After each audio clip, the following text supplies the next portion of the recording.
Jeffrey was just such a happy boy with the best laugh. Yeah. The best laugh. You know, we were always a close family.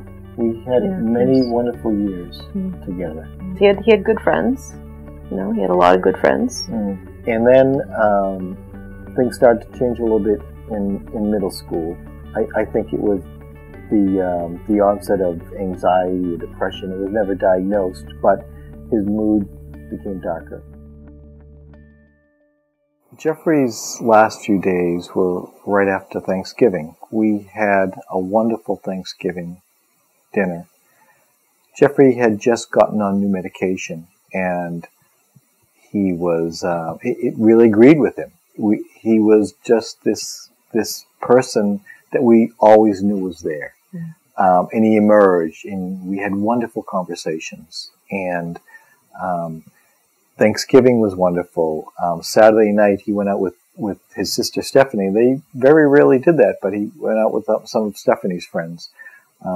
Sunday, remember, he spent all day long working on a paper. He got up at whatever time, 10 o'clock in the morning, and right up until 10 o'clock at night, he worked on this paper that was due the next day at school. He had planned that that's how he was going to spend his Sunday. He enjoyed the weekend, spent his Sunday that way.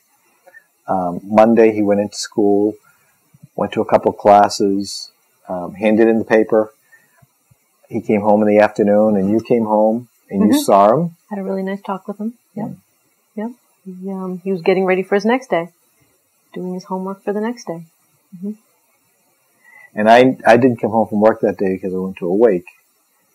And you went out that night to... I went out to Belchoir. I left about 5. Yeah. So he did not join me for supper. No, he said he was going to go out for supper. So we both got home about 9:30 that night, and Jeffrey wasn't home, which wasn't unusual. He told us he was out with some friends. So we went to bed about 11 o'clock. And that wasn't unusual to go to bed while he was still out. But then you woke up about 1 o'clock in the morning. It was 1, yeah. And he wasn't there. And that was unusual. So he woke me up. Woke you up. And panicked. Yep. It was a school night, and he would always be home by 11. Yeah. It's just what he did. So Jeffrey never came home that night, and we ended up calling friends. We called the police. The police asked us a bunch of questions, but it was really no help. They actually called us right at daybreak, and they found him lying not far from our house, maybe half a mile from our house, in a very peaceful spot by a brook, a place that, as a family, we would take walks to. And they rushed him to the hospital, and they worked on him for a few hours. But they had told us it didn't look good, and they pronounced him dead about 10 o'clock that morning. And that was the end of Jeffrey's life. But we'd like to spend a little bit of time talking about the beginning of Jeffrey's life. Jeffrey was just such a happy boy, a little baby with the best laugh. Yeah. The best laugh. Yeah. Best smile. His laugh. Smile and his laugh were infectious. You would hear it and you would just want to laugh yourself. He had an older sister, and they were wonderful together. They were never really close friends, but certainly as children, young children, they played together, and they never... There's never any rivalry. No, never any arguments. Probably a lot because of Jeffrey's personality, right? He gave in to everything. Yeah. And he loved his big sister, and he would just do anything for her. And you had the daycare back in those days, so the kids spent their days playing with a bunch of kids, and they had a ball. They had a lot of fun. As Jeffrey got older, he was really good with the younger kids, helping you care for some of the younger kids, and some of those younger boys really looked up to him. Yep, one right across the street. Yeah. And I was looking at video a little while ago, and there's this great video of Jeffrey just making a little boy laugh. and just kind of, spending time with them and just being the big guy. He was probably all of, 4, and making the younger boy laugh. And that's Jeffrey. He was always doing things for other people.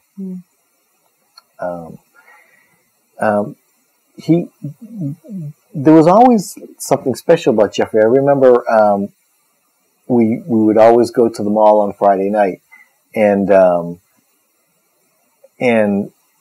I would look at the way the kids, the young teenagers, were dressed, and all of a sudden Jeffrey, who's like 4 or 5 years old, he had a certain style that he wanted to follow, and he wanted certain types of clothes, and I realized that's how the teenagers at the mall dressed. So he kind of had a sense of himself even at that young age. He had great insight into people. He had good ideas, good opinions. He thought deeply about things. And he was probably the most loyal person I ever met. He was once you were his friend, he was a completely loyal person. He struggled a little bit in elementary school. He had some reading problems when he was in the 2nd grade. And he struggled a little academically early on, but he overcame it. He was a hard worker. Yeah. And when he was in elementary school, every night he would pack his backpack for the next day. I mean, he was so organized, and we always felt that he did that to kind of compensate for some of the ways in which he struggled. Right. Yeah. It always took him longer to do things than Stephanie. Things came to pretty quickly, so he struggled a little bit more. But he learned how to work.